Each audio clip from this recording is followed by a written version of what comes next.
জমিদার বাবুর শোয়ার সিঁড়ি দেখো, পাগুলো দেখে দেখো শুধু কীভাবে শুয়ে আছে। এতক্ষণ ধরে আমার ওড়না টেনে এনে শুয়েছিল।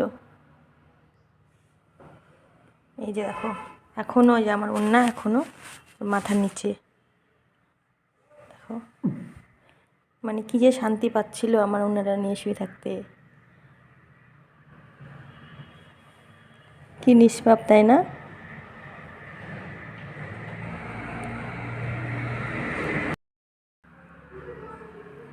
দেখো শুধু শোয়ার ধরনগুলো